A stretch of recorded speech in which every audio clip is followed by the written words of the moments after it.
네, 수요 성경 공부 이제 로마서 복습을 두 번째 시간입니다.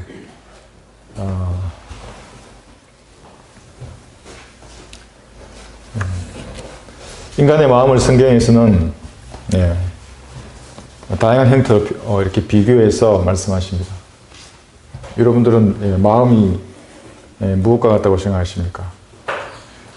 인간의 마음은 잘 가꾸어진 성은과도 같습니다. 특히 구원받고 진리의 지식을 손에 든 그리스도인들에게는 매일 기도와 말씀으로 주님과 교제하는 그리스도인들에게는 잘 가꾸어진 정원이 우리의 마음입니다. 이제 누군가가 쓰레기를 투척하거나 이 정원에 태풍이 불어서 심어놓은 것들이 엉망이 되면 어떻게 하겠습니까? 다시 바로 잡아야죠. 군대의 지휘관은 겉으로 보기에는 화려해 보이지만 참 외로운 직업 중에 하나입니다. 왜냐하면 지휘관 임무 중 하나가 결심하고 결단을 하는 것인데 피해를 보는 사람이 있고 이익을 보는 사람이 있을 겁니다. 아마 결단에 따라서. 그러나 조직이 순응하기 위해서는 지휘관이 이제 그것을 하라고 그 사람의 그런 직책이 주어져 있는 것입니다. 지휘관은 긴장의 무게를 잘 감당해야 합니다. 왜냐하면 수많은 사람들이 주변에 있기 때문에 자기의 마음을 열어놓을 수도 없습니다. 그 사람이 상처받았다고 해서 함부로 마음을 토할 수도 없고 내비칠 수도 없는 것입니다. 자신이 감당해야 할 몫입니다. 그래서. 그래도 군대는 전투복 하나로 단결이 됩니다. 단결된 조직이 됩니다.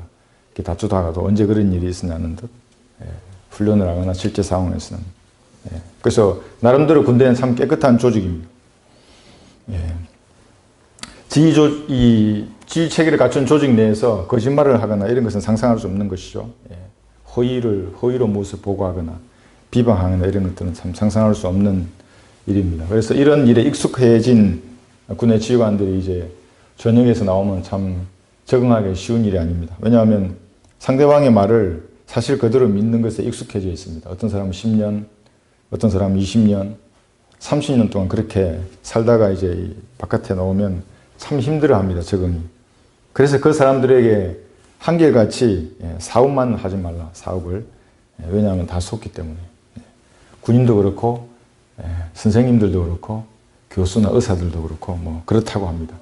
제가 그 무슨 뜻인지는 잘 알고 있습니다. 세상 죄인들은 마음이 아플 때에 여러 가지 방법으로 그런 상처를 치유하려고 합니다. 자기만의 비법이 있는 것 같습니다. 고상한 방법도 있고 죄악을 지음으로써 다 잊어버리려고 하는 그런 사람들도 있습니다. 그럼 뭐 어떻게 되겠습니까? 술이 깨고 나면 마음의 상처나 문제들이 해결되는가 하면 그렇지 않습니다. 더 문제가 커지죠. 상처는 더 아프기만 합니다. 텅 빈 공허함을 죄인들은 결코 채울 수가 없습니다. 채워도 끝이 없는 것이죠. 예수님을 만나야만이 그 마음의 상처도 치유받고 그 공허함도 채워지는 것입니다. 그리스도인들이 마음이 아프면 어떻게 하겠습니까? 이 잘 가꾸어진 정원에 누군가가 쓰레기를 투척하거나 태풍에 몰아쳐서 잘 심어놓은 것들을 다 엉망이 되어버리면 물론 세상의 이 군인들처럼 인내해야 합니다. 인내해야겠죠. 또 세상의 죄인들처럼 그러나 그럴 수는 없죠. 죄를 짓거나 다른 것을 통해서 마음을 치유할 수는 없습니다. 누구에게 마음을 털어야 하는가? 마귀가 장악한 이 세상, 마귀의 종들이 빽빽히 둘러싸여 있는 이 세상에서 그리스도인들은 누구에게 자신 아픈 마음을 털어야 하는가? 모두 육신이라고 하는 이 짐을 벗어버려야 할 존재들입니다. 사실은 사람들이. 근데 그 사람들 속에 그리스도인이 살고 있는 겁니다. 속 사람이 태어났는데 그 그리스도인. 근데 참고 있으면 마음에 병이 생기죠. 질병이 생깁니다.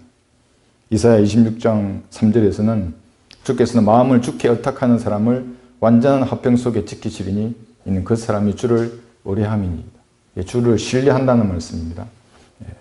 여러분들은 여러분의 마음이 그렇게 될 때에 주님 앞에 여러분의 마음을 의탁할 수 있겠습니까? 주님 밖에는 우리의 마음을 터놓을 상대는 아무도 없습니다. 어떤 사람도 우리의 마음을 터놓을 수 없습니다. 90% 이상의 사람들은 아마 고소하게 얘기할 겁니다. 여러분이 마음이 아프면. 10%는 위로해 주는 척 하지만 사실 그렇지 않습니다. 오직 주님만이 우리의 마음을 위로해 주시고 새 힘을 주시는 분입니다. 마음속에는 억울함이 있을 것입니다. 왜냐하면 당장 악이 승리해 보이기 때문에 그렇습니다. 큰 소리 치는 사람이 승리하는 것처럼 보이죠. 세상에서는. 먼저 소를 제기하는 자가 이기는 것처럼 보입니다. 그런 것을 보면 여러분 잠을 잘 주무십니까? 아마 우라통이나 화병이 생길 겁니다. 거짓이 승리하는 꼴을 보면은 저도 그런 붕괴가 생깁니다.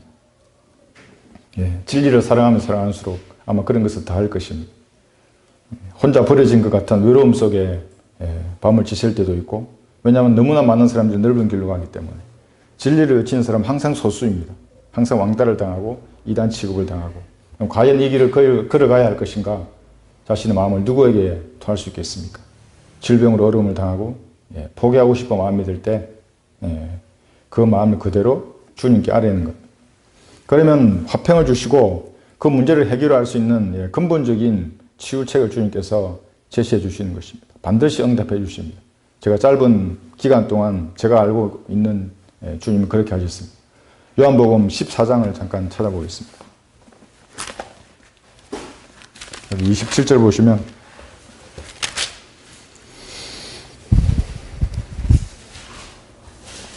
세상 어떤 것도 줄 수 없는 어떤 것을 그리스도인에게 주십니다. 자신의 마음을 주님께 의탁하는 그리스도인에게 주님께서 주시는 것이 있습니다. 그것이 여기 요한복음 14장 27절에서 명확하게 기록되어 있습니다. 그러니까 세상을 돌아볼 것이 전혀 없습니다. 세상이 주는 것들은 전부 거짓인 것입니다. 내가 너에게 화평을 남겨두나니 나의 화평을 너에게 주노라. 내가 너에게 주는 것은 이 화평을 말하죠. 세상이 주는 것과 같지 아니하니 너희는 마음에 근심하지 말고 두려워하지도 말라. 세상 모든 것이 주는 것은 평화나 화평으로 보이지만 사실은 전부 거짓입니다. 그것은 종교나 돈이나 쾌락이나 권력이나 어떤 것도 평판도 마찬가지입니다. 이런 것들은 모두 사람을 중독시켜버리는 것입니다. 연막에는 두 가지 연막이 있습니다. 군대도 마찬가지입니다. 자신을 차장하는 연막이 있습니다. 자기 자신을 보지 못하도록 하는 연막이 있고, 상대를 가리는 연막이 있습니다. 그게 무슨 이걸 방해 연막이라고 하고 차장 연막이라고 하고 두 가지로 있는데 마찬가지입니다. 마귀들도 그대로 이것을 사용하는 것입니다. 그런데 그 연막 뒤에는 사실은 잔인한 파괴와 죽음이 기다리고 있는데 마귀들은 항상 가려버리고 가상현실을 그리스도인에게 심어주는 것입니다. 기도로 그런 거 전부 다 파괴해버려야 하는 것입니다. 그러면 진실을 보게 됩니다. 용기 있는 사람은 보는 겁니다. 그걸 파괴해달라고. 그 뒤에 뭐가 있습니까? 주님 물으면 정직하게 말씀해 주시는 것입니다. 그래서 주님께 기도로 마음을 토하는 것입니다. 기도는 우리 육신의 힘으로 하는 게 아니죠. 성령 안에서 성령의 도우심으로 예수님의 이름으로 아버지 하나님께 기도하는 것입니다. 그러면 기도할 때 성령께서 어떻게 기도해야 할지, 무엇을 기도해야 할지 정확하게 가르쳐 주십니다. 그러면 불면증이 치료되는 겁니다. 성령께서 하시는 일 중에 하나가. 시편을 잠깐 보겠습니다. 127편. 너무 많은 중압감, 마음의 상처들을 가지고 있으면, 그런 붕괴와 억울함 속에 사로잡혀 있으면 잠을 못 잡니다. 그런 경험이 있으시죠? 저도 있습니다. 시편 127편 2절 보시면 너희가 일찍 일어나고 밤늦도록 자지 않고 수구의 빵을 먹는 것도 헛되도다. 그러므로 그가 자기의 사랑하시는 자에게 잠을 주시는도다. 그런 마음의 상처들, 그런 쓴뿌리들은 주님 앞에 그대로 아뢰는 겁니다. 그리고 그 사람 용서해버리면 됩니다. 그러면 잠이 단 것입니다. 더 이상 내가 할 게 없는데, 하나님 마음속에 거기에 다 넘어갔는데 붕괴할 게 무엇이 있고 억울해할 게 무엇이 있겠습니까? 비정상적인 두려움도 사라지는 것입니다. 직업에 대한 두려움, 내일에 대한 두려움, 죽음에 대한 두려움. 마귀는 계속해서 그런 두려움을 심어줍니다. 두려워하면 주님을 신뢰하지 못하기 때문에 계속 그런 것을 심어주시는 것입니다. 그러나 요한복음 8장을 보시면 요한복음 8장 12절, 제가 어떤 우울증을 앓고 있는 분하고 상담을 할 때 이 구절을 제가 사용했습니다. 빛이 들어오면 밝게 되어 있습니다. 눈이 밝아지고 몸이 밝아집니다. 구원받고 진리의 지식이 사람 안에 들어오지 않습니까? 바뀝니다. 눈빛이 바뀌어버립니다. 왜냐하면 예수님 빛이시기 때문에. 그때 예수께서 다시 그들에게 말씀하시기를, 요한복음 8장 12절입니다. 나는 세상의 빛이라. 나를 따라오는 사람은 결코 어두움 속에 다니지 아니하고 생명의 빛을 얻으리라고 하시더라. 이 빛입니다. 그러면 모든 문제가 해결되는 것입니다. 두려움이라고 하는 이 어두움, 또 나약함, 비겁함, 이런 어둠들은 다 달아나 버리는 것입니다. 예, 히브리서 13장 6절을 잠깐 보겠습니다. 그뿐만이 아닙니다. 히브리서 13장 6절을 보시면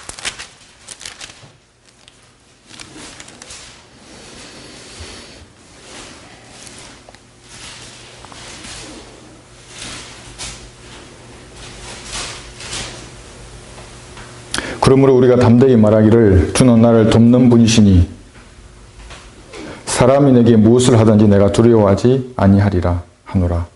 네. 사람을 두려워할 것이 전혀 없습니다. 그들의 세력이나 그들의 조직, 그들의 계략들, 거짓말, 비방 그런 것이 나에게 상처가 되면 주님께 아뢰면 되고 그런 세력들은 주님께 말씀을 드리면 되는 것입니다. 그러면 주님께서 해결해 주십니다. 조금 이제 주님과의 교제가 깊어지면 확실하게 주님께서 보이지 않는 손으로 일하시는 것을 알게 되는 것입니다. 이것이 제가 어제 겪은 일을 가지고 여러분에게 말씀을 전하고 싶어서 말씀을 전했습니다. 어제 뉴스를 보니까 9월 이제 지난달에는 감염병 관련된 법안이 여러분 상정이 되어 있습니다. 지금 이게 바이러스 관련된 법안 이제 8일까지 입법 예고되어 있는데 이게 어떤 법률이냐 하면 이 백신을 접종을 거부하면 테러범에 준하는 처벌을 한다는 내용입니다.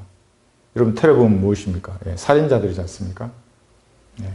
그런 준하는 접종을 거부하거나 검사를 거부하거나 협조하지 않거나 이럴 경우에 이게 무슨 말이냐면 제가 이제 계속 말씀을 드리고 있는 게 뭐냐면 대관료한테 표를 받지 않으면 테러분자로 낙인 찍힌다고 한 내용입니다. 이것이. 왜냐하면 이 백신 접종을 디지털 코드화해서 사람의 목에 심으려고 했던 게 빌 게이츠입니다. 벌써 한 2달 전에 이미 전 세계적으로 이슈가 되셨죠. 근데 그걸 입법화하고 있습니다. 지금 이 나라에서. 이 백신의 부작용은 아마 뉴스 들어보신 분은 알 것입니다. 지금 뭐 10가지가 넘는데 장이 중첩되는 그런 장중첩증이라는 질병이 있고 장이 꼬이는 게 아니라 중첩이 됩니다. 이렇게 같은 길인데 이렇게 말려 들어가는 겁니다. 온몸에 일어나는 알레르기 반응, 신경 조직이 손상됩니다. 식물인간이 되죠. 기면증이라고 환각이 보이는 이러한 증세들 포함해서 10가지 이상의 이 부작용들이 지금 보고가 되고 있어서 화이브라고 하는 이런 그 민간 업체로부터 몇몇 업체들은 아예 임상 실험 자체를 지금 중단하고 있는 상태입니다. 왜냐하면 백신은 장기간에 걸쳐서 임상 실험을 통한 데이터를 통해서 완성을 해야 되는데 바이러스가 지금 나온 지 지금 얼마나 됐습니까? 1년도 되지 않았는데 그냥 몇 개월 사이에 백신을 개발한다고 하니까 부작용이 지금 이렇게 일어나고 있는 것입니다. 근데 신기한 일이 하나 있습니다. 우리 대통령의 영부인이 직책이 뭔지 아십니까? 국제백신연구소의 명예회장입니다. 이 영부인이. 이상하지 않습니까, 여러분? 대통령이 빌 게이츠와 전화통화하는 얘기 여러분 뉴스에서 들으셨습니까? 그 다음에 전 국민이 백신을 접종한다고 하는 이런 일이 지금 일어나고 있는 것입니다. 무서운 일이 사실은 우리 주변에서 일어나고 있습니다. 막대한 이익금, 이 백신 접종을 통해서. 누가 가지는 것입니까? 자기 배만 섬긴다는 정치인들의 전형적인 행태인 것입니다. 그래서 다가온 대환란의 모습을 우리는 지금 이렇게 너무나 가까이 보는 것입니다. 법으로 제정이 되면 물론 지금은 목을 자르진 않죠. 그럴 수 없겠죠. 우리가 휴고되고 나면 이 땅에 그런 일이 생기는 것입니다. 합법적으로 표를 받지 않는 사람들을 모두 체포하는 것입니다. 테러범이라는 명목으로. 합법적으로 목을 자르는 것입니다. 그런 날이 올 것입니다. 그래서 자신의 일에만 몰두하지 말고 하나님의 예언의 시간을 잠깐만 쳐다보면 우리가 살아갈 교회 시대가 얼마 남지 않았다는 것을 곳곳에서 알 수 있습니다. 그래서 하나님의 일을 할 때라고 지금 누누이 사람들이 강조하고 있는 것입니다. 아는 사람들. 왜냐하면 하나님의 일을 하면 개인적인 문제는 해결이 됩니다, 여러분. 여러분 질병도 해결되고 개인의 갈등도 해결됩니다. 가정의 갈등도 해결이 되고 문제를 해결시켜 주십니다. 하나님이 일을 해야 되는데 하나님께서 해결 안 해주시겠습니까? 평정해 주십니다. 물론 시간은 걸리지만. 그래서 우선 하나님이 일을 하는 겁니다. 시간이 짧기 때문에. 북한의 선교도 마찬가지입니다. 여러분 반대하는 것에 대해서 제가 뭐라 하지 않습니다. 반대하시면 이제 기도하지 않으시면 되는 겁니다. 그러면 믿음이 있는 사람이 이제 그 일을 해내는 겁니다. 그럼 다른 일에 이제 반대하시는 분은 다른 일을 하시면 됩니다. 근데 만약에 막으시면 뭐냐면 하나님의 일을 막기 때문에 그래서 제가 그 일을 주의하라고 계속해서 말씀을 드리는 겁니다. 오늘 이제 그 복습하는 로마서 2장부터 복습을 해보겠습니다. 로마서 2장 28절에 보시면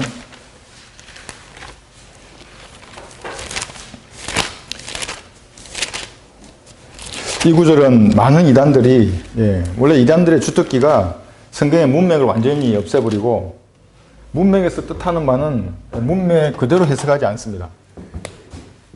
문맥에서 그 문단에서 그 단어가 뜻하는 바 그것이 성경이 말씀하시는 겁니다. 그래서 이것을 문자적인 해석이라고 말하는 것입니다. 근데 여기 이제 조금 더 추가할 게 있죠. 그 시대적인 상황을 같이 봐야 합니다. 이걸 전혀 보지 못하고 하나의 또 문단만 가지고 그것을 그대로 교리를 적용하면 또 이단이 됩니다. 예를 들면 가톨릭 기도가처럼 머리에 흰 면사포를 쓰고 기도해야 한다고. 지금도 그래도 그들은 그렇게 하지 않습니까? 성경에는 분명히 천사들을 위해서 머리에 군세를 둔 건데 그걸 지금도 그대로 적용해버리면 어떻게 되겠습니까? 이상한 이단이 또 나오는 것입니다. 그때 왜 그렇게 했는지를 봐야 하는 것입니다. 여기 마찬가지로 이 구절도. 이 구절 제가 읽을 텐데 한번 들어보십시오. 그대로 2장 28절 포면적 유대인이 유대인이 아니요 포면적 육체의 할례가 할례가 아니라. 그러니까 육신의 씨 이스라엘의 자손이 유대인이 아니라고 지금 말합니다. 근데 29절에 보시면 내면적 유대인이 유대인이요 속에 있는 유대인이 할례는 마음의 할례이니 영에 있고 본문에 있지 않은 것이라. 그들의 찬사는 사람들에게서가 아니라 하나님에게서니라. 이 구절을 보면은 이제 유대인은 끝난 것 같습니다. 하나님께. 그리고 교회가 유대인의 모든 영적인 축복을 다 받은 것처럼 읽혀집니다. 그래서 이 문맥만 보지 말고 또 전체 로마서 2장을 다 봐야 되고 여기 11장도 봐야 되고 보면 이 문맥에서 뭘 말하는지 아는 것입니다. 예레미야 9장 26절을 한번 보겠습니다. 그런데 이건 BC 600년경에 이미 얘기를 했습니다. 예레미야가 이게 무슨 말인지를. 그들의 해석이 틀렸다고. 예레미야 9장 26절을 보시면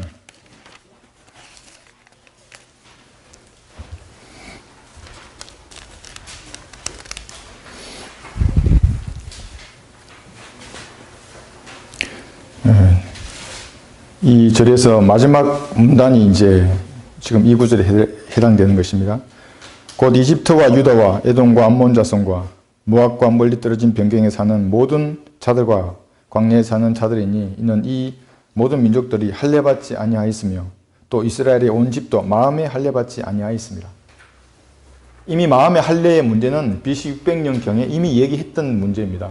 지금 여기서 말하는 것은 교회가 유대인을 대신한다는 것이 아니라 유대인이라도 모두 유대인이 아니다. 정신 똑바로 차려라.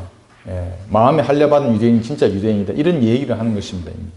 그런데 그들은 이것을 가지고 이미 유대인은 끝났다고 말하는 것입니다. 그렇지 않습니다. 로마서 11장 26절 보시면 그래야 온 이스라엘이 구원을 받으리라. 기록된 바 구원자가 시온에서 와서 야곱에게서 경건치 아니한 것을 제거하리라 하시면서 쭉 이제 재림에 관한 얘기가 나오는 겁니다. 이스라엘 구원을 받을 것입니다. 대환란이 끝나고 예수님 재림하시면 천년왕국 시작되면 그렇게 되는 것입니다. 근데 이 사람들은 이 구절만 가지고 자기들의 이단적인 교리를 추정하게 됩니다. 그래서 우리가 지난 시간에 배웠던 예수 그리스도 안에 있는 거하고 밖에 있는 이 개념을 사람들은 모릅니다. 대부분의 제도화된 교회에 다니는 사람들. 예수 그리스도 밖에 있는 것은 이 이제 고린도전서 10장 32절하고 골로새서 2장 11절 이건 이제 저희가 했기 때문에 구절만 적겠습니다. 이 두 개의 구절을 보시면 하나님께서는 온 지구상의 모든 민족을 유대인, 이 영적인 시 아닙니다. 실제적인 유대인을 말하는 겁니다. 이방인, 유대인 외의 모든 민족들, 그 다음에 교회로만 보십니다. 이렇게. 뭐 없습니다. 인종 불문입니다. 모든 인종 여기 다 들어가죠. 유대인 아닌 인종 좀 이방이 되는 거죠. 여기서 이제 구원받으면 하나님의 교회가 되는 거죠. 그래서 이 교회가 고린도후서 11장 2절에는 한 순결한 천으로 이렇게 이제 묘사가 되고 있습니다. 그러면은 지금 이단들이 주장하는 내용은 유대인들이 끝났고 모든 복은 교회가 유대인들을 대체한다라고 이렇게 그들이 주장하는 것입니다. 그러면서 후천년주의라든지 무천년주의와 같은 이단 교리가 이제 그것을 근거로 나오는 것입니다. 그래서 이 교회의 수장이 누굽니까? 가톨릭에서는 로마 교황이 되는 것입니다. 그래서 많은 사람들이 이 땅을 왕국을 건설하려고 하는 겁니다. 왜냐하면 유대인들의 구약 성경에 나와 있는 그 왕국에 관한 그 모든 예언들을 교회에 적용해 버리기 때문에 그 사람들은 이 구조를 가지고 자, 유대인들은 끝났어요. 이제 교회가 하나님의 유일한 상속자고 교회가 왕국을 다스리는 뭐 최종적인 하나님께서 선택한 뭐 그런 거 이렇게 이제 자기들 나름대로 하는 것입니다. 그러나 그렇지 않습니다. 이 골로새서 2장 12절에 나와 있는 영적인 수술이 영적 수술을 유대인이나 이방인 중에서 예수님 영접할 때 받는 사람만이 교회가 되는 것이죠. 다릅니다. 교회하고 유대인하고 이방인들은. 이거는 계속해서 하나님께서 이 세 부류의 사람들로 다루는 것입니다. 그래서 이것하고 우리가 이제 같이 봐야 될 것이 낡은 가죽 부대하고 새 가죽 부대라는 비유로 예수님 말씀하신 것이 있습니다. 이 그림도 아마 여러분 다 아실 것입니다. 사람은 새 영이 있고 삼분법이라고 말하죠. 혼이 있고 몸이 있습니다. 그러면 여기 낡은 가죽 부대가 있고 새 가죽 부대가 있습니다. 같은 개념으로 한번 보시면 됩니다. 여기 마가복음 2장을 잠깐 찾겠습니다. 2장 22절을 보시면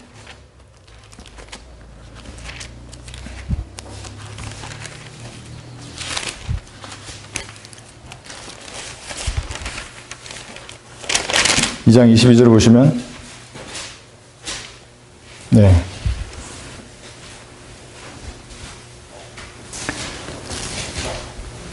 새 포도주를 낡은 가죽 부대에 붓는 사람은 아무도 없나니 만일 그렇게 하면 새 포도주가 그 가죽 부대를 터뜨려 포도주도 쏟아지고 그 가죽 부대도 망가지리라. 그러므로 새 포도주는 새 가죽 부대에 부어야 하리라. 여기 새 포도주가 나오죠. 새 포도주.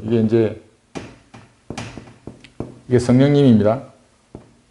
교회는 예수를 영접할 때 성령을 받은 사람들입니다. 이제 나중에 다시 조금 더 기름 부음에 대해서 제가 설명을 드리겠지만 이 새 포도주 성령께서 들어가시려고 하면 낡은 가죽 부대에는 들어갈 수가 없습니다. 들어가면 아마 이 가죽 부대가 터져버릴 겁니다.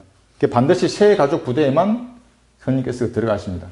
그럼 이 이제 영혼 몸 중에 자연인을 보십시오. 자연인, 구원받지 못한 사람들, 영이 죽어 있는 사람들입니다. 영이 죽어 있죠. 혼하고 몸은 이렇게 붙어져 있습니다. 이렇게 붙어 있는 사람, 떨어지지 않았습니다. 그래서 몸이 죄를 지으면 그대로 혼까지 죄가 증가되어서 혼이 지옥에 가는 겁니다. 이것을 어떤 거냐면 낡은 가죽 부대라고 하는 겁니다. 이 낡은 가죽 부대에는 성령께서 들어가시지 않습니다. 아마 들어가면 육체가 터져버릴 겁니다. 어떻게 그 하나님의 영을 죄인의 육신의 몸을 어떻게 감당할 수 있겠습니까? 반드시 거듭나라고 하는 건 이유도 여기에 있습니다. 그럼 우리가 새 가죽 부대가 되어야 하는데 새 가죽 부대가 되는 것은 십자가에서 못 박히신 예수님을 내가 지성으로 아는 게 아니라 마음으로 믿는 겁니다. 의지에 있는 그 마음의 영역. 진심으로 영접하면 영적인 수술에 의해서 새 가죽 부대가 되는 겁니다. 이렇게 분리가 됩니다. 성령께서 오셔서 몸과 혼을 분리한다고 했죠. 분리되는 거예요. 그래서 몸이 이제 죄를 지어도 더 이상 혼에게까지 영향을 미치지 않는 겁니다. 그래서 구원이 영원히 보장되는 겁니다. 혼은. 어떤 죄를 짓더라도 혼에 영향을 미치지 못하는 겁니다. 근데 그리스도는 죄를 지을 수 있죠. 그런데 죄를 짓고 자백하지 않으면 몸이 그래서 망가지는 겁니다.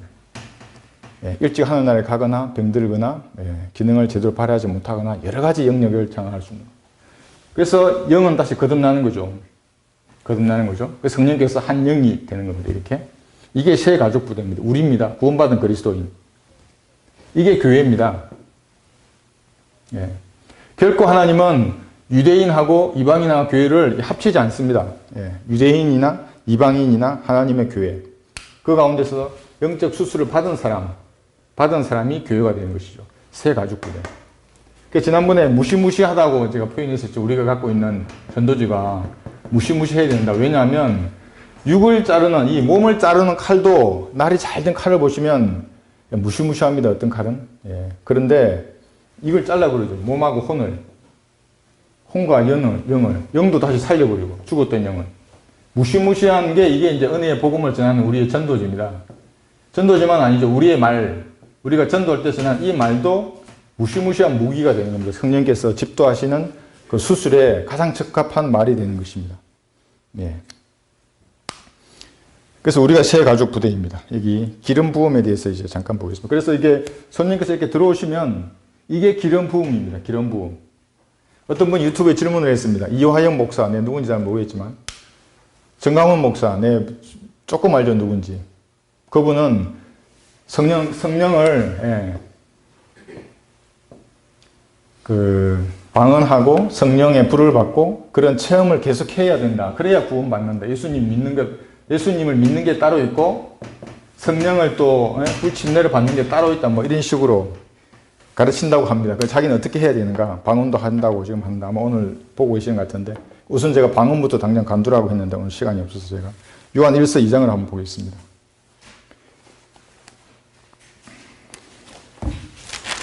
요한 1서 2장 여기 27절을 보시면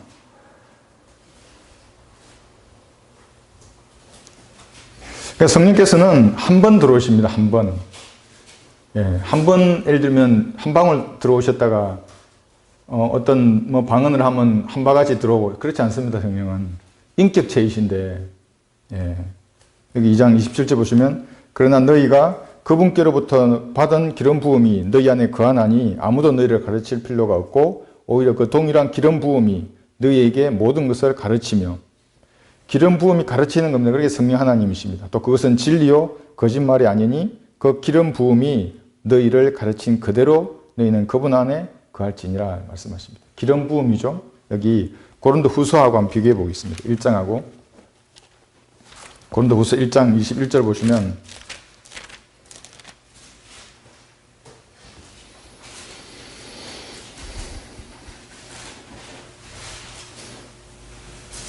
이것하고 한 구절만 더 찾겠습니다. 그래서 성령께서 한 번 우리 몸에 들어오시고 그 다음에는 충만하는 것의 문제지 또다시 성령의 불침례를 받는다는 것은 성경에 없습니다. 불침례는 지옥의 불을 말하는 것입니다. 이 고린도후서 1장 21절 2절을 보시면 이제 우리를 너희와 함께 그리스도 안에서 확정하시고 우리에게 기름 부으신 그분은 하나님이시니 그분은 또한 우리를 인치시고 우리 마음속에 성령의 보증을 주셨느니라. 주셨죠. 이게 이제 에베소서 1장 13절 보시면 1장 13절 우리 기초 성경 공부에서 여러분 아마 몇 번씩 다 보셨던 구절입니다. 여기 에베소서 1장 13절 보시면 그분 안에서 너희도 진리의 말씀 곧 너희 구원의 복음을 듣고서 듣는 것이 우선입니다. 그분을 신뢰하였으니 또 너희가 그분을 믿고서 듣고 믿고 그죠? 약속의 그 성령으로 인침을 받은 것이니라. 인침을 받는 것이 내가 복음을 듣고 믿었을 때 인침을 받는 겁니다. 들어오시는 겁니다. 성령께서. 인격체이기 때문에 다시 나가지가 않습니다. 이제 구약 시대는 나갔죠. 나갔다가 다시 들어오기도 하고 나갔다가 영원히 안 들어오기도 하지만 우리는 구원이 영원히 보장되는 겁니다. 그래서 에베소서 5장에 보면 우리는 그의 살과 뼈의 지체라고 분명히 말씀하시는 겁니다. 그것이 참다운 침례입니다. 그 죽으심 안으로 들어간 겁니다. 몸의 일부가 된 겁니다. 우리가. 그래서 기름 부으심은 한 번 이렇게 일어나는 것입니다. 또다시 무슨 기름 부음을 받고 하는 것은 성경에 없습니다. 그러나 죄를 품고 있거나 비성경적인 이런 교리, 그런 교리를 마음에 품고 있으면 성령께서 내 안에 들어와 계신데 성령이 소멸하는 겁니다. 사라져버리는 게 아니라 성령께서 역사하지 않는 것입니다. 성령께서는 강제로 마음의 문을 열거나 그 사람을 장악하지 않으시기 때문에 죄가 품고 있으면 성령께서 충만하지 않으시는 겁니다. 이렇게 한번 저희가 정리를 하고요. 로마서 다음 3장을 한번 보겠습니다. 3장은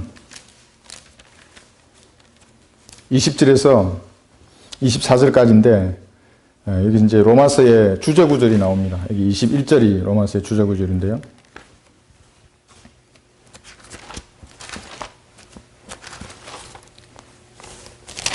네, 3장 20절 보시면 그러므로 율법의 행위로는 그분 앞에 의롭게 될 육체가 없나니 이는 율법을 통해서는 죄의 깨달음이 있습니다. 이 율법의 행위가 나오죠. 율법의 행위.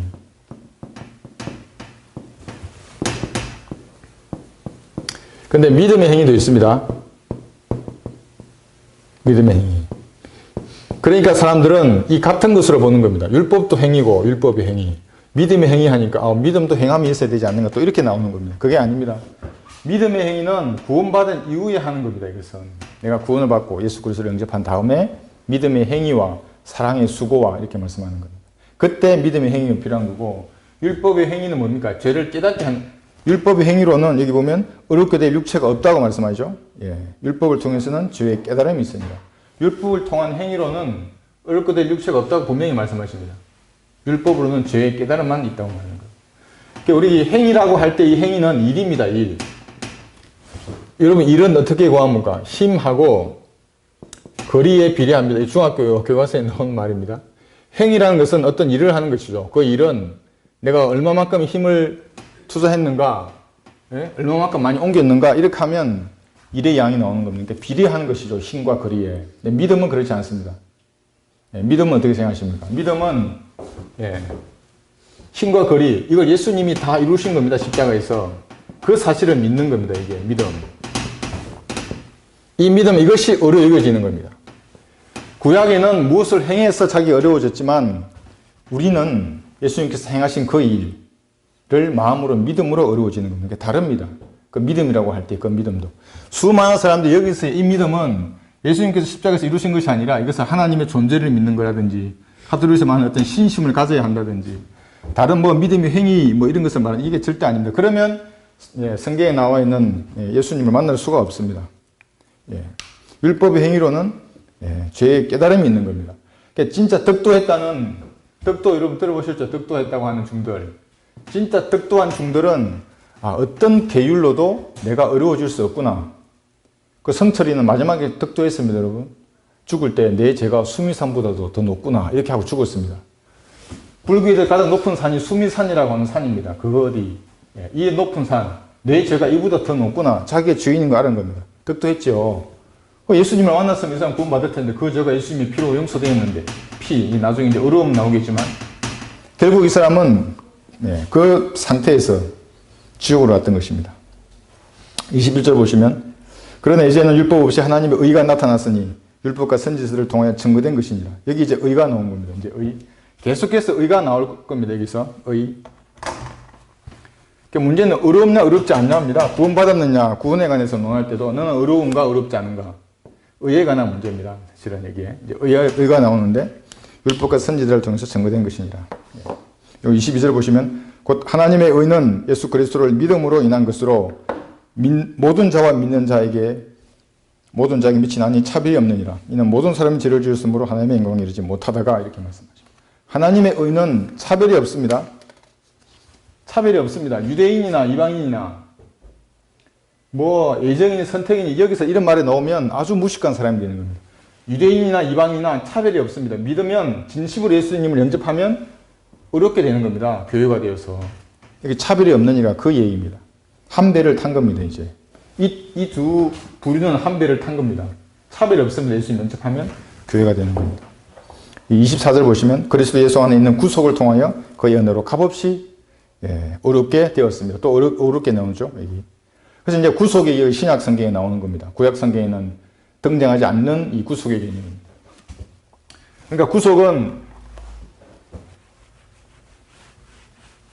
구약에도 죄가 용서되었죠. 그러나 그 죄는 깨끗하게 되지 않고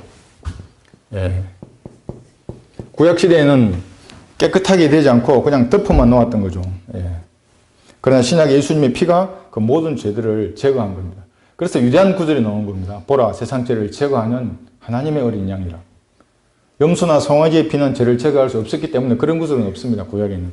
죄가 용서되었지. 여기 출애굽기 34장 7절을 보시더라도 자비를 수천대까지 간직하여 죄악과 허물과 죄를 용서하나 용서가 등장합니다. 그런데 범법자가 결코 깨끗해 되지는 아니하리니 이렇게 말씀합니다. 구약 출애굽기에서는.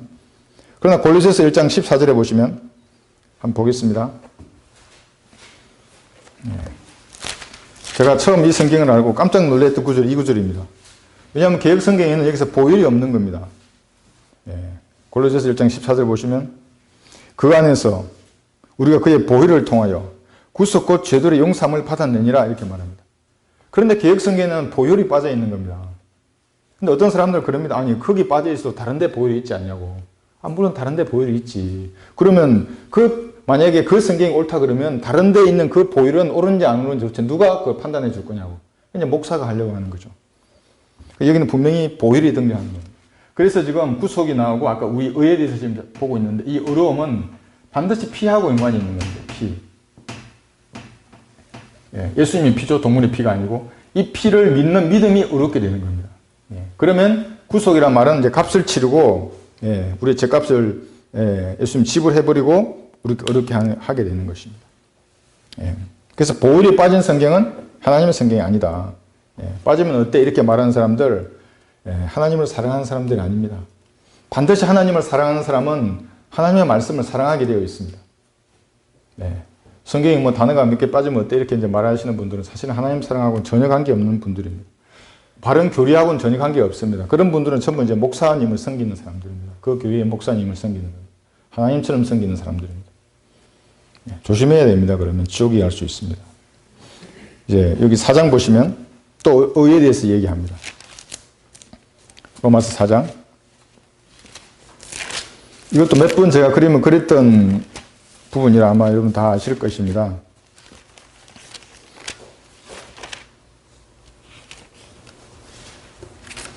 네.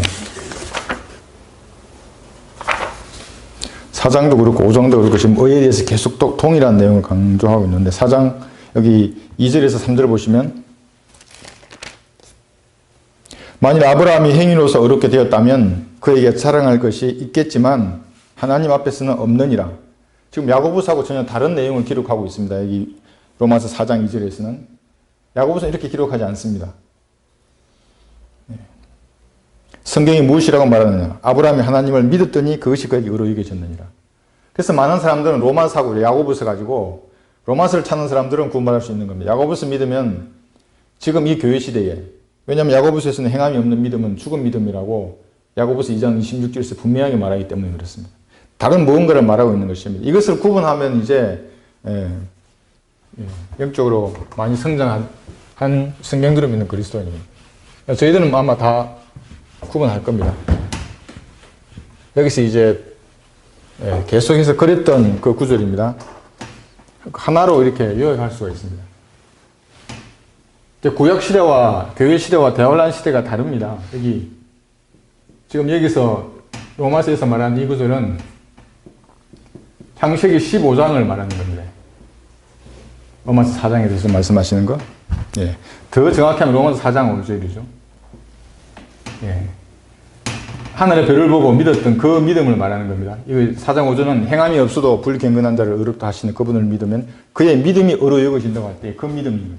그런데 동일하게 창세기 22장의 문명을 가지고 이제 이삭을 제단에 드렸던 그 구절입니다. 그걸 가지고 야고보서에서는 행함이 없는 믿음은 죽은 믿음이라고 이렇게 다르게 얘기하는 겁니다. 지금 이걸 말하는 겁니다. 이 기간이 16년이라고 말씀드렸었죠. 16년. 예, 이삭이 장성하는 기간. 태어나서 후에 의롭게 된 겁니다. 이렇게. 다릅니다. 그러니까. 그러면 이제 대환란 때는 어떻게 되는가? 대환란 때도 마찬가지입니다. 이거 여러 번 그랬기 때문에 아마 여러분 다 아실 겁니다. 성령의 동참자가 되는 거. 성령의 동참자. 이게 히브리서 6장 4절입니다. 동일한 겁니다. 이게. 성령의 동참자가 되고 그 다음에 그리스도께 참여한 자가 되지 않으면 떨어져 나가버립니다. 다시 회개시켜서 구원받게 할 수가 없는 겁니다. 그게 이제 히브리서 3장 14절입니다. 이게 같은 겁니다. 지금 이렇게 같은 겁니다. 이렇게 구분하지 않으면 성경이 엉망이 되는 겁니다. 이거 구분할 수 없으면 은혜의 복음을 결코 전할 수 없습니다. 왜냐하면 성경은 이렇게도 행함으로도 구원받고 믿음으로 구원받는 구절이 다 있기 때문에 이 네 개를 다 섞어버리면 짬뽕 복음입니다. 그것은 결코 구원받을 수 없습니다. 운 좋게 여기서 구원받을 수도 있겠죠. 그런데 이 구절 가버리면 행함이 없으면 죽은 믿음이라는데 내가 무슨 행함을 해야 되지? 그러면 복음을 받아들일 수 없는 겁니다. 이 믿음으로 구원받는 복음을. 그런데 지금 우리가 로마서를 공부하고 있죠. 여기 지금 4장을 보고 있는데 5장 가도 마찬가지입니다. 지난 시간에 잠깐 했지만 5장 1절이나 9절 보면 의롭게 되는 것이 무엇인지 정확하게 나와 있습니다. 여기 5장 여기 다시 1절하고 9절을 보겠습니다.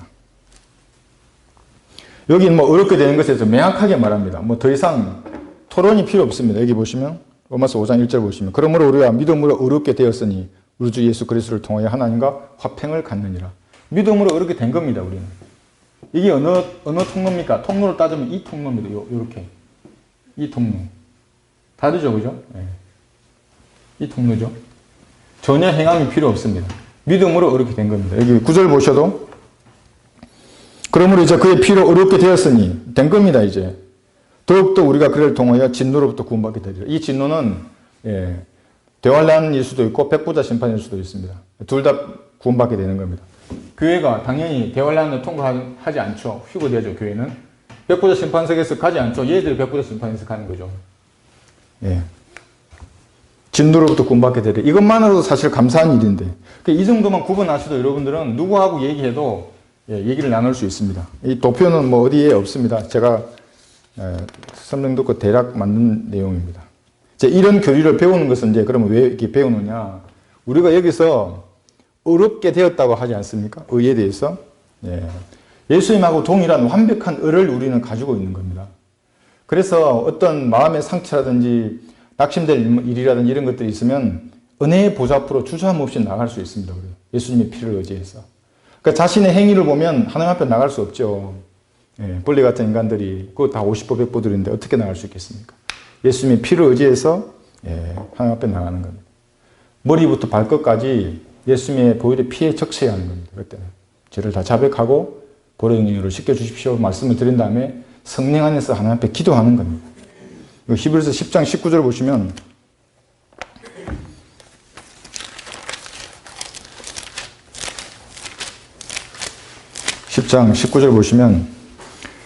이것이 그리스도인의 삶을 변화시키는 것입니다. 특히 어릴 때일수록 학생들일수록 머리부터 발끝까지 보혈의 능력으로 적셔야 하는 겁니다. 하나님 내 이 악한 마음을 보혈의 능력으로 정결케 해주십시오. 더러운 생각들을 몰아내 주십시오. 내 게으름과 무능함을 하나님 용서해 주십시오. 비겁함을 용서해 주십시오. 이렇게 하고 나가는 겁니다. 여기 보시면 10장 19절 보시면 그러므로 형제들아 우리가 예수의 피로 인하여 담대하게 지성소로 들어가나니 그가 우리를 위하여 바치신 새롭고 살아있는 길로 휘장 곧 그의 육체를 통하여 들어가느니라. 새롭고 산 길입니다. 어떻게 죄인이 지성소 안에 들어가겠습니까? 대제사장마저도 죽었습니다. 율례대로 하지 않으면 하나님 앞에 1년에 한 번 대제사장만 들어갔었는데 지금은 누구든지 예수님 피를 의지해서 들어갈 수 있는 겁니다.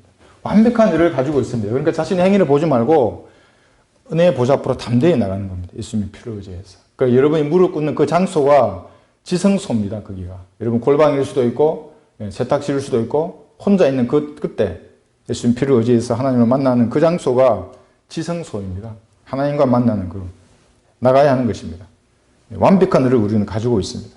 그 찬양 중에 지난번에 참 정말 은혜 받은 찬양 웬일인가 웬 은혜인가 그 사랑 그셔라 할 때 바로 그것인 것입니다. 웬 은혜입니까 이것이? 죄인이 어떻게 감당할 만한 하나님의 사랑이 있습니까?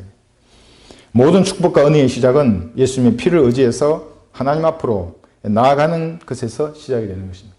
어떤 것도 필요 없습니다. 구원받은 그리스도인에게는 그대로 예수님의 피를 의지해서 나가서 아뢰는 것입니다. 성령님의 도우심으로 아뢰면 정연하게 얘기하는 겁니다. 때로 내가 무엇을 기도해야 될지 어떻게 기도해야 될지 모를 경우가 있습니다.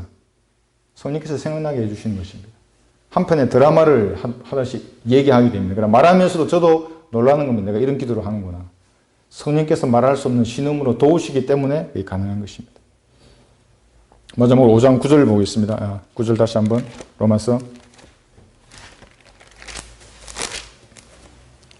9절에 보시면 좀 제가 읽었었는데요. 다시 한번 읽어보겠습니다.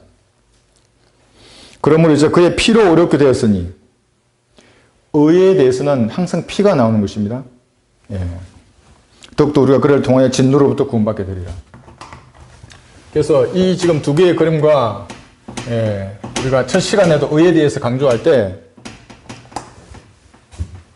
제가 그랬던 그 그림이 이거였죠.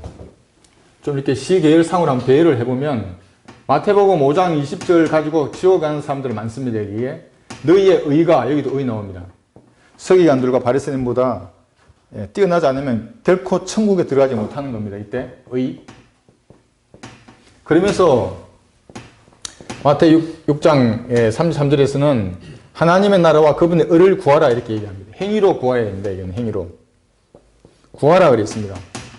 구했으면 천국 임했을 텐데 유대인들은 예수님이 십자가 못 박아 버렸죠. 이렇게. 그리고 이때 이루어지려고 했던 그 천국은 예수님이 부활하시고 재림할 때까지 이제 연기가 된 겁니다. 이때 되면 이제 천국이 됩니다. 이때. 그러니까 이 대환란 기간에는 이때 강조했던 의, 행위가 다시 대환란 때 등장하는 겁니다. 이게 대환란 때. 어떤 행위들입니까? 이때는 표를 받지 말아야 되고 경비하지 말아야 되고 서두에 제가 말씀드렸던 백신이라고 하는 표, 디지털 표도를 받지 않으면 테러범으로 체포되는 겁니다. 합법적으로. 공개 참수형을 당하는 겁니다. 그런 의, 행위가 강조되는 겁니다. 이때도. 뛰어나야 됩니다. 그 서기관들과 바리새인들보다. 그럼 그것이 뭐냐면 자기의 목으로 믿음을 증명하는 것이죠. 그러니까 우리의 의는 이 십자가에서 일어났던 예수님의 피를 믿는 그 믿음입니다. 피를 믿는 믿음. 어떤 행위가 아니라 여기는 행위로 했었죠. 의죠, 여기가. 행위로. 행위로 하니까 행위로 잃어버리는 겁니다. 대화할 때도 마찬가지입니다.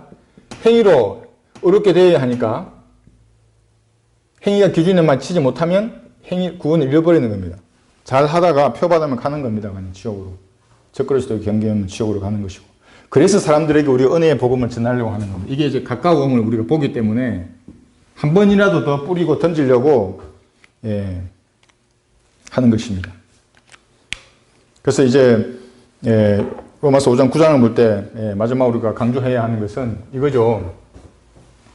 사람들은 이렇게 복음을 전하면 지난번에 한번 제가 말씀드렸죠.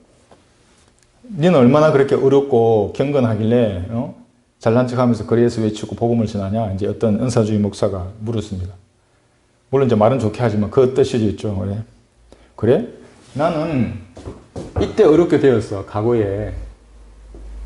나는 과거에 어렵게 되었다고. 이 사실을 믿음으로. 이게 여러분 첫 번째 심판입니다. 죄에 내려진. 과거에 이미 어렵게 되었다고 나는. 지금 이 교회 시대를 살아가고 있죠. 지금은 나는 죄의 권능으로부터 매일 이긴다고. 기도와 말씀으로. 현재입니다. 이게 현재의 구원. 그리고 설령 내가 죄를 지으면 자백한다고. 이게 현재 구원입니다. 과거의 구원은 완성이 되었고 현재는 내 죄의 권능으로부터 이기는 겁니다. 질 수 있습니다. 지면 자백하고 다시 일어서는 겁니다. 미래의 나는 이때입니다. 이때. 과거, 현재, 미래. 내 몸이 변화될 거라고. 구속된다고. 내 몸마저도 구원받을 거라고. 그때는. 당신 이걸 아냐고. 말이 없었습니다. 점점점 이러고 이제 말하는데. 과거와 현재와 미래의 구원에 관한 이 교리를 사실 어렵지 않습니다. 그래서 우리가 어렵게 된 그 근거는 피입니다. 어렵다고 할 때는 예수님의 피입니다. 그래서 제가 어느 날 침체되고 무슨 찬양을 해야 될지 모르면 보혈의 능력을 찬양하는 겁니다. 그게 시작입니다. 하나님과의 교제 가운데 첫 단추가 도대체 뭐부터 시작해야 되지? 오늘 너무나 육신적으로 살았는데 뭐부터 해야 되지? 보혈의 능력을 찬양하는 것부터 하는 겁니다. 찬양을 하더라도 보혈의 능력을 찬양하고 말씀을 보더라도 보혈의 능력에 관계된 말씀을 먼저 보는 겁니다. 그리고 기도할 때는 뭐 첫마디를 저와 같은 죄인을 예수님의 피로 구원해 주셔서 감사합니다. 그리고 말을 이제 운을 떼면 이긴 겁니다. 이미 여러분. 지성소에서 하나님을 만날 수 있는 겁니다. 근데 그러지 않고 여러 가지 일이 오물을 묻혀놓고 하나님 앞에 가시면 이제 참다운 교제가 어려운 거예요.